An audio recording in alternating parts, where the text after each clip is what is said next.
नमस्कार साथियों, मैं हूं रामकुमार मिश्रा, अध्यक्ष प्रजाशक्ति पार्टी समदर्शी। साथियों, बांग्लादेश में अभी चर्चा चल रही है कि वहां की सेना ने जो है अल्टीमेटम दे दिया है, तुरंत चुनाव कराओ, और सेना चारों तरफ से सिमट रही है ढाका में। आपको क्या लगता है? अभी कुछ दिन पहले यही सेना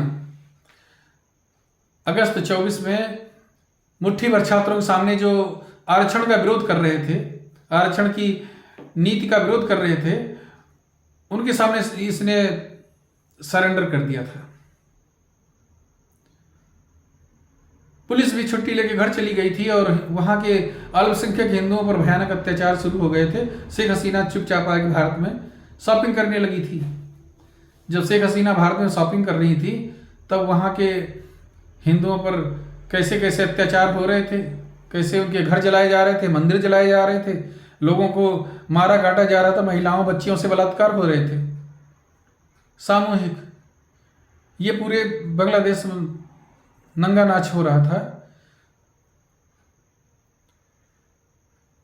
और ये जो यूनुस वहां का प्रमुख बना है, इसने किस तरह से नोबेल पुरस्कार शांति का प्राप्त किया, उस समिति, उस कमेटी पर के निर्णय पर भी कहीं न कहीं ये प्रश्न चिन्ह उठता है कि उसको ये पता ही नहीं ये व्यक्ति किस मानसिकता का है। सजायाफ्ता भी है यूनुस, और इसके जो ग्रामीण बैंक है उसके कई अधिकारी उसमें जेल में रहे हैं गरीबों का शोषण करने के आरोप में।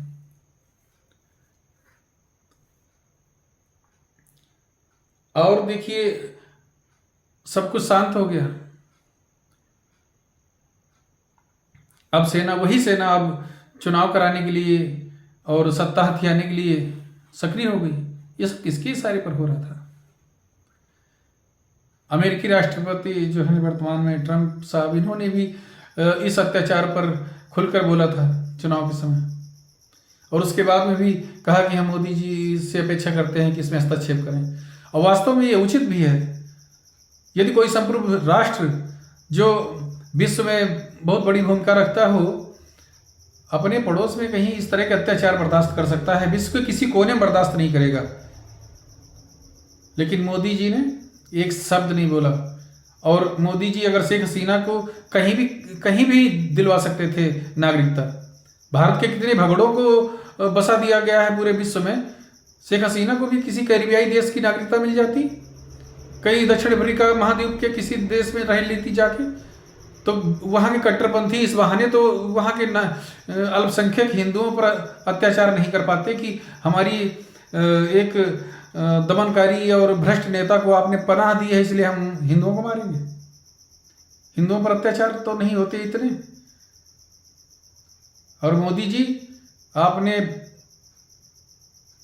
पड़ोस के एक जिम्मेदार राष्ट्राध्यक्ष की भूमिका नहीं निभाई। आपकी इस भीषण कायरता के लिए इतिहास कभी आपको माफ नहीं करेगा, भगवान भी माफ नहीं करेंगे। आप लोग क्या सोचते हैं कमेंट में बता सकते हैं। धन्यवाद। जय हिंद, जय भारत।